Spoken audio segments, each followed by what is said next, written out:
عبداللہ ابن عباس کی نرم اور گول مول تقریر سے معاویہ کو اس بات کا یقین ہو گیا کہ اس معاملے میں خاموشی سے کام لیں گے۔ اس کے علاوہ عبداللہ ابن عباس چونکہ آنکھوں سے معذور ہو چکے تھے اور طائف میں کھیتی باڑی کے کام میں لگے ہوئے تھے، لہٰذا ایسی صورت میں معاویہ کو ان کی طرف سے کوئی خاص اندیشہ باقی نہ رہا۔ بہرحال ان کو ہنسی خوشی رخصت کر کے عبداللہ ابن عمر کو اپنے پاس بلا لیا کہ یہ بھی ایک بااثر شخص تھے اور ان کا شمار بھی خلافت کے دعوے داروں میں ہوتا تھا۔ عبداللہ ابن عمر حضرت علی علیہ السلام کی مخالفت پر پہلے ہی کمر بستہ تھے اور جمل و صفین کی لڑائیوں میں ان کی خاموشی اور علیحدگی صاف صاف حضرت علی علیہ السلام کے خلاف ثابت ہو چکی تھی، اس لیے معاویہ کو ان کے متفق ہونے کی قوی امید تھی۔ چنانچہ عبداللہ ابن عباس سے تو اس نے بیعت یزید کے متعلق ڈھکا چھپا ہی کہا تھا اور امام حسین علیہ السلام کی شکایت در پردہ ہی کی تھی، لیکن عبداللہ ابن عمر سے اپنے دلی ارادے کو صاف صاف ظاہر کر دیا۔ عبداللہ ابن عمر اس کے نرم گرم فکروں میں آ گئے اور کہنے لگے، ایسا کام کرنا چاہیے کہ کوئی فتنہ برپا نہ ہو اور لوگوں کا خون نہ بہے اور تجھ پر گناہ عائد نہ ہو۔ معاویہ نے کہا، بے شک میں بھی یہی چاہتا ہوں۔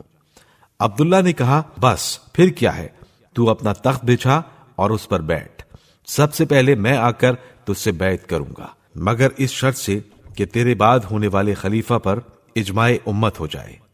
خدا کی قسم، تیرے بعد اگر اجماع امت ایک حبشی غلام پر بھی ہوگا، میں امت کے ساتھ ہوں گا۔ عبداللہ ابن عمر معاویہ سے یہ کہہ کر اپنے گھر چلے گئے اور دروازہ بند کر لیا۔ اس کے بعد جس نے بھی ملنا چاہا انہوں نے اندر آنے کی اجازت نہ دی۔ معاویہ کو ان کی تقریر سے پوری قوت مل گئی اور اس نے یقین کر لیا کہ جب ان جیسا شخص جس کے اوپر اہل مدینہ کی بیعت منحصر ہے اس معاملے میں ہم پر مہربان ہے اور خاموشی کے ساتھ گھر کا دروازہ بند کیے بیٹھا ہے، تو اب حصول مقصد میں کون سی شے مانے ہے، کیونکہ عوام الناس کا اجماع کوئی مشکل امر نہیں۔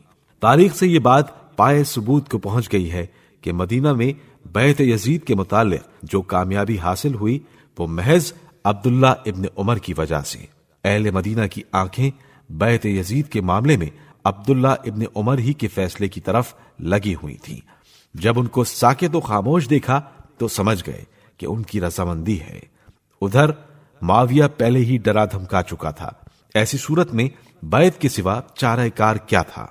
غرض کہ عبداللہ ابن عمر کی طرف سے اطمینان حاصل کر کے معاویہ حضرت عائشہ کی طرف متوجہ ہوا، کیونکہ مدینہ منورہ میں ان کا اثر و رسوخ بہت زیادہ تھا۔ ام المومنین نے اس کی باتیں سن کر جو کچھ کہا اس کو صاحب روضۃ الصفا یوں لکھتے ہیں کہ عائشہ نے معاویہ سے کہا، تو نے میرے بھائی محمد کو مصر میں ہلاک کیا، ان کی لاش کو جلایا اور اب مدینے میں اس لیے آیا ہے کہ میرے دوسرے بھائی عبد الرحمن کو ستائے اور اس کے بارے میں سخت کلمات کہے۔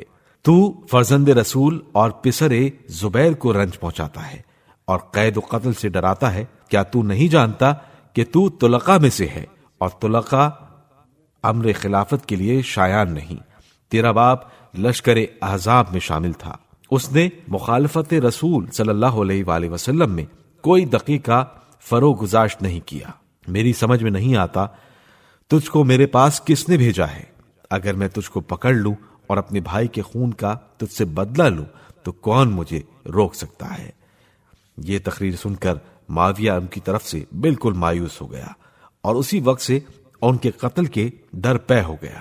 ان کے ختم ہوتے ہی بیعت یزید کی تمام الجھنوں کا بھی خاتمہ ہو گیا اور معاویہ نے اہل مدینہ سے یزید کی بیعت لے ہی لی اور مدینہ سے مکہ کی طرف چلا گیا۔